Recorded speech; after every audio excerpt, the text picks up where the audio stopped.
Oftentimes I'll talk with superintendents and they'll say, I could really be a better superintendent and really get things done if the board would just get out of my way. And I remind them that their job is the board. That's their job, to work with the board to make sure the district is moving forward in the direction that everyone agrees to. Because if not, then boards also sometimes have a quick temper or a quick decision in terms of wanting to replace the superintendent with someone else. You're listening to School District Superheroes, a podcast that puts the super back in superintendents. In each episode, you'll learn how today's most innovative superintendents are reimagining what's possible for students, staff, and their communities. And now for your host, Nick Telford. Well, welcome Kent Bechler. Thanks for joining us here at School District Superheroes. It's good to be with you, Nick. Thanks for having me, and I appreciate all the lead up, except that I didn't know I was supposed to have a suit on. So we're going to go with what we have here. We like the authenticity, Kent, so you're looking good. I know you have a boot on there that people can't see, so I appreciate you struggling through that to be here and talking to us. Absolutely. It's great. Kent, I kind of refer to you behind your back as the superintendent of superintendents. So we're very privileged to have you join us and just talk about all things education, leadership, and getting your perspective on why these superintendents and administrators around the state are real-time superheroes. I want to first of all open with a question I ask all of the guests here, which is, who was your favorite superhero growing up? So, Nick, you're going to laugh because you probably have never heard of this superhero, but the superhero's name was Underdog. And Underdog was actually a little dog, and he had when he charged out, he put his fist out, and he took off. And he was the one who came alongside so many different folks that were underdogs. And he was underdog to help those that needed help.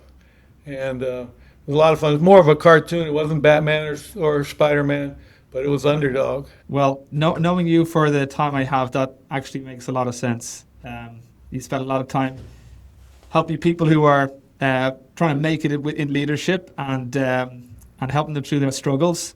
And probably taking them from being the underdog to not being the underdog so much anymore. So that's a great answer. And I don't know who that is, but I will look it up. You'll look it up when we're done. Yeah. So Kent, as opposed to some of the guests we've had on the podcast recently, you were a superintendent and you are now a retired superintendent and on doing other things, which we'll get into here.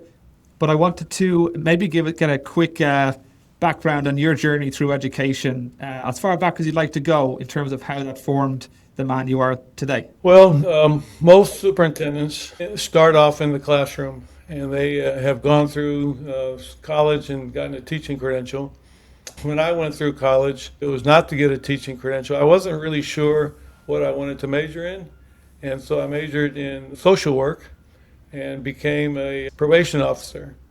And I had 10 folks that were on my caseload. The oldest was a 65-year-old person who had some real issues, and then the youngest one was a sixth grader who thought he was a gang person. And as I went through the semester in terms of learning how to do the job, it became very clear to me that this was not the job I wanted to do. That summer, I was on a basketball team in Australia, and we had a coach who was a high school coach. And he and I became pretty good friends, and he really encouraged me to go and get a credential and teach, and then also coach.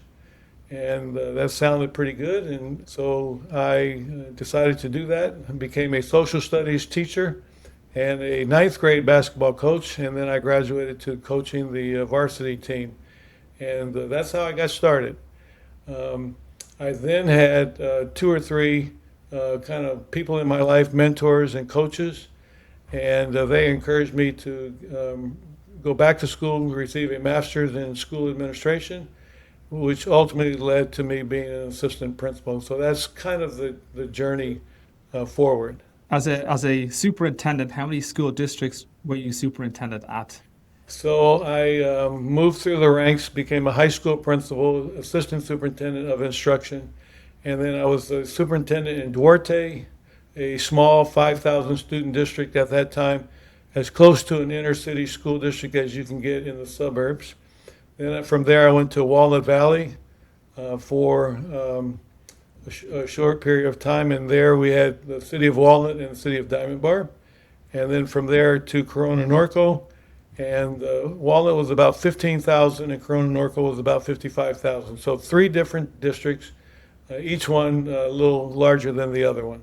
Flying through all of that, I will come back to maybe the lessons learned over those three different districts. But when you finished and decided to retire as superintendent, what was it that stopped you maybe seeking another role as a superintendent at another district? Was there a natural kind of end to your desire to stay in that kind of role?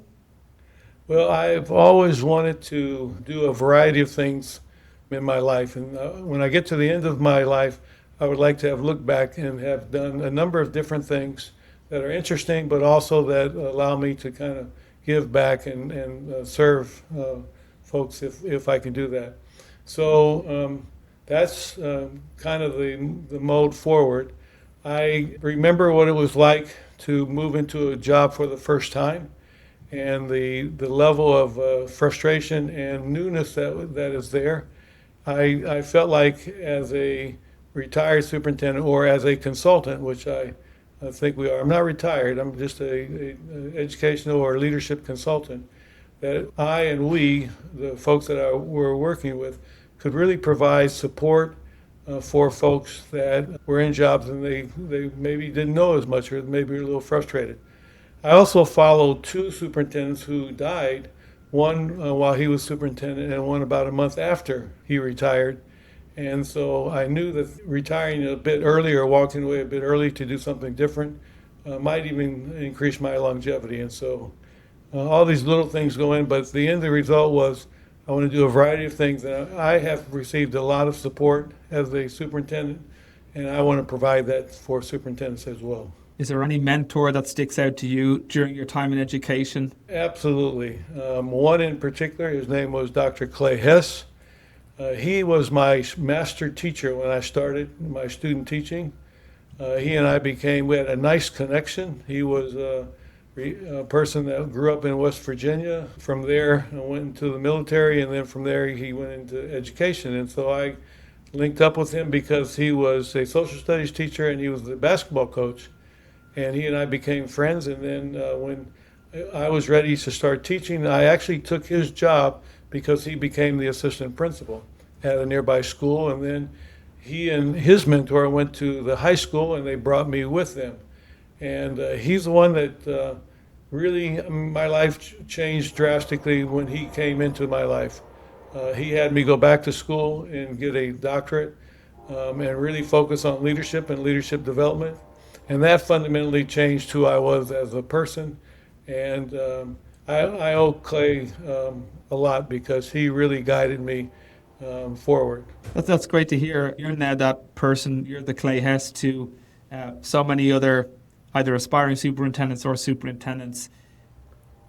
I'm curious as to the kind of lessons you're learning as to the importance of mentorship and how to be a good mentor. What advice would you give to those people in similar positions to yourself in terms of that delicate balance when coaching someone in a leadership role? Folks don't usually ask me what I'm learning. They ask what other folks are learning. But I will tell you that every day when I talk to folks about issues and challenges that they are facing, whether they're problems or whether they're personnel items or community, what you realize the more folks you talk to is that there are multiple answers and solutions to a question. The outcome is decided by which one of those you choose, and in many cases it's not a difference between the right or the wrong one. It's a difference between this solution versus a better solution over here. So it really comes down to being very patient and asking questions. My sense is that folks do not ask enough questions, and they make a decision maybe on the faster side because they think they have encountered all the opportunities or options. But what they fail to realize is that over time, especially if you ask questions and then more questions, things start to become clearer. And usually the outcome is a difference between a good solution and a better solution. And what I try to do is get people to think. If they think through things, then I think they come up with a better answer, and they're more effective as leaders. But if you just make it quickly, you lose out on the opportunities to provide support, and you miss yourself in terms of the opportunities that you might have. I think I'd be a better superintendent today than I was when I retired. But Nick, I don't want to go back. I really like where I'm at. Great advice. I do, you hear a lot. There's no right answer or wrong answer sometimes in terms of what the solution is, but I really like the framing of a good and better, because it just gives that idea there's always something Right. that you can improve on, and always something you could dig a bit deeper, you'll even uncover more options. So yeah, that's a great advice, and thanks for sharing it. Would you, having talked to so many of these folks and doing what you do almost every day, are there lessons that top 1 to 3 common denominators across the folks that you coach and work with in terms of the gaps or the areas that they're trying to improve upon? The challenge in educational leadership, and maybe in leadership in general, is the ability to think through the options that are out there, or the consequences or the unintended consequences, and move forward carefully, but nevertheless moving forward. Organizations have about a 7-year run up. So typical in an organization, you start here flat, and then you start to go up, and you have about a 7 or 8 year run up. And then about that time, organizations tend to level off. And then one of two things happens. You either kind of reinvent yourself or the organization and start another 7 or 8 year run up, or you start sliding into entropy, and very, very careful, or very, very slowly, and you're not always aware that you're not making the progress that you once did. And for superintendents who really want to move forward and want to accomplish something, have a good legacy, they have to be mindful of the progress and the challenge that it takes to move up. And you know that from just your own work that you do in Elevo. You guys get about our 7-year run up, and then you leveled off, then you reinvented, you added other things, and you started up again. And I think organizations can do that, but it takes a superintendent who is patient and understands the values that are important to the organization, but are important to them and the community, and then they move from there. Brilliant. Thanks, Kent. And it sounds like they need to innovate. There needs to be continuous innovation, and some of the folks that we've had on have the people that honestly I love to have as guests on this show is folks who do want to innovate and who have that thirst and drive to find out how to do something better. Are there trends in education that you see now that have obviously changed in the last 5 to 10 years where you think innovation is needed? If you think about the characteristics of a great leader, some of those characteristics are the ability to be a strong decision maker, someone who has courage, someone who is flexible and creative, ask many questions. They're flexible, they facilitate things well, and they understand conflict resolution. It used to be that the role of the superintendent was kind of a command and control role, that usually a male, and they were, whatever they said went, and so it was kind of a command and control.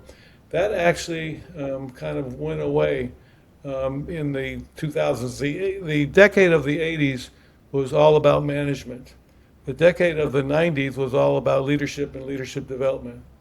2000s, we moved more towards teams, and now in the decade that we're in presently, we're kind of shifting to the leader, the superintendent, becoming a great facilitator.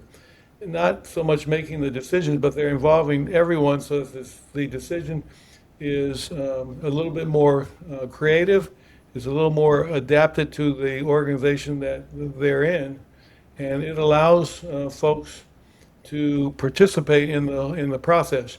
In general, people don't have to have their way, but they have to be heard. And so the role of the superintendent is kind of shifting more, and the creativity comes in. How do I facilitate this meeting where I involve the parents in such a way that they're involved in their child's education and they're satisfied and happy, versus me just telling them which direction we're going to go, which does not work. One quick story: I was working in placing a superintendent in a district, and one of the board members looked at me and she said to me, "Kent, do you know the difference between parent involvement and parent engagement?"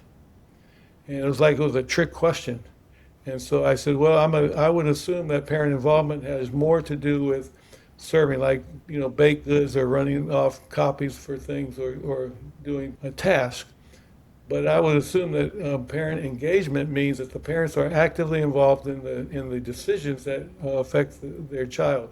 One of the things she said to me is, we don't do parent involvement, we do parent engagement. And right then I knew that the superintendent who was going to have to take that position, or wanted to take that position, was going to have to adjust their style. It's not a command and control anymore, it's far from it. It is now a facilitation position, which involves lots of folks. And if people aren't curious or creative, they'll never pick the right solution for the challenge that they're facing. Do you see people getting into trouble with that specifically in terms of facilitating too much? Do you see that as a challenge for some folks you work with, where they are trying to actively do that and things are taking longer, and there's there's maybe fatigue around the amount of buy-in you're trying to get, and people are calling out for a decision to be made? I think that I'm not seeing the fatigue. What I'm seeing is individuals and superintendents who are coming into the position, and they're really good folks, and they're smart, and they're preparing for this position. But because we have a generation of folks leaving the profession, people are becoming superintendents and becoming the leaders far sooner than they used to. And so what's occurring is they don't have maybe the depth of the experience that it would help, or maybe the street cred on the part of board members, that board members would trust them. Oftentimes, board members want to kind of dictate the way that things are moving, mostly with good intent. But if you're not as skilled as a superintendent, you can probably see your organization start to shift away from you and towards other folks. And so it's really important for the superintendent to have someone in their life who can be a thinking partner, somebody who will tell them the truth, because you have to remember, the higher you go in an organization, the less truth you hear, because people want to gain favor. And so if, as a superintendent, you're in the position, you really have to move quickly to kind of understand and to learn what organizational leadership is, and how do you really deal with 5 individuals who are your bosses, or at least they think they're your bosses, and how do you navigate around them or keep them involved in such a way that you have this energy that develops in the organization to really move forward. Yeah, board members, as a superintendent, as you said, they are the bosses of the superintendent. Do you spend a lot of time coaching superintendents on how to manage that dynamic with the board? Absolutely. I think that's one of the top 1 or 2 or 3 challenges superintendents have. And it's only going to become more challenging as time goes on. The new legislation that allows board members to be paid, so now they can receive a monthly check. They also have full benefits, and they also have their own trustee area. So you're starting to see these trends with superintendents becoming less a part of a team or a group and more about just themselves and their attendance area. And so the challenge is really with the superintendent, that they bring board members together and they really spend the time explaining and working to help them understand that we are one school district. We're not 5 districts, we're one school district. And we work together, because if we don't work together, you're really not going to accomplish very much as a school board member. You're only as good as the folks that are around you, and you have to agree. And that then becomes a challenge. Oftentimes I'll talk with superintendents and they'll say, I could really be a better superintendent and really get things done if the board would just get out of my way. And I remind them that their job is the board. That's their job, to work with the board to make sure that the district is moving forward in the direction that everyone agrees to. Because if not, then boards also sometimes have a quick temper or a quick decision in terms of wanting to replace the superintendent with someone else. And that's never good. That hurts kids. And so you make good decisions up front, and then you move through that, recognizing that every place, every leader at some point in time makes a mistake. That's okay. You hop up, you get back on, and you move forward. Because at the end of the day, this job is about kids and helping kids get ready for a successful life and to be healthy. You do hear a lot of those stories, good and bad, when it comes to those dynamics, and I'm sure the superintendents and folks you coach really appreciate that focus. And as you said, it's one of the top things you have to work on with them. So you are part of Leadership Associates, and more so on the coaching side than on the search side of the house, I believe. Correct me if I'm wrong there. I wanted to find out a bit more about what Leadership Associates does, how they operate, why they're important, and anything else you'd like to share. Leadership Associates started in 1996, and I became a superintendent in 1996. And it was started by two guys in the South, Bob Sanchez and Harry Weinberg. Those gentlemen, they became mentors and coaches to me. Harry Weinberg, who started Leadership Associates, was to education in California that John Wooden was to college basketball. I mean, that's the kind of reverence that Harry had. And everyone loved Harry. He was funny, but boy, did he know education, and he was a great leader. He's the one who I spent a lot of time with early on in my career, and he would really guide me in terms of, can you think about education this way? And here's what we do with parents, and here's how we work with kids. Here's the expectation we have for you. I was one of their first recruits. They called me when I was in Glendora, and I was not looking to be a superintendent. And actually, Nick, when I started in education, I didn't even know what a superintendent was, let alone wanted to be one. But Harry kind of walked me through the steps, and so Leadership Associates then began to grow. And instead of doing 4 or 5 searches every year, they started to do maybe 10 or 12 and then more. And we do about 65 to 70% of the searches in California today, serving boards. We think it's one of the most important decisions that a school board member participates in. And I really like that type of work. And Harry and I talked often about me leaving the position a little bit early to do other things. And when I left the position and retired to do this consulting work with leadership, I had this passion to do this leadership coaching and mentoring. And you think about a professional athlete, think about a professional musician, they have to have coaches their entire time, because if they don't, someone will pass them, someone will get better. So it's a lifelong learning process that they go through and that we go through too, as well as individuals and as leaders. I remember what it was like when I became a superintendent. I mean, quite frankly, I rolled into work the first week and went to my office and sat there, and I wasn't sure what to do. One of my assistant superintendents, when he became superintendent, he called me after about a week and he says, "Boss," he said, "I have a strange question for you." He goes, "What am I supposed to be doing?" And I laughed. I said, I remember that like it was yesterday, that feeling. And really, what you should do is go out and visit schools, go talk to kids, go watch what kids are doing and what they're learning and not learning. And those are the kinds of things you have the opportunity to influence and create a better setting and a better opportunity for students. And so Leadership Associates, that's the path we have gone down. It's not about being in charge. It's the opportunity to lead and to assist making the organization stronger and better suited for students, because at the end of the day, we're here because of the kids. Well, I think that's probably very, very comforting for folks who are either recently in the superintendent seat or due to be there soon, to know that someone like yourself who's been there and done that can vividly remember the time where, it did not look that straightforward as to what you should be doing in that role. But I do love the advice of starting to do something, and be that getting out to schools, talking to your admins, and getting to know the district, know the students, know the teachers.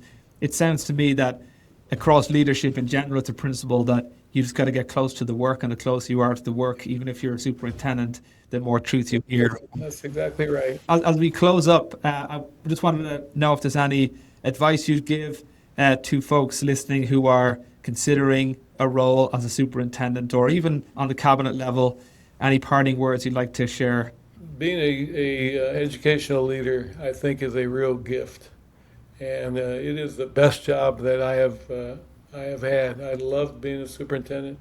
When we had times of conflict, I didn't love it quite as much, but you recognize that there are very few positions in life that allow you to have the impact on kids and ultimately on people as you do as a superintendent.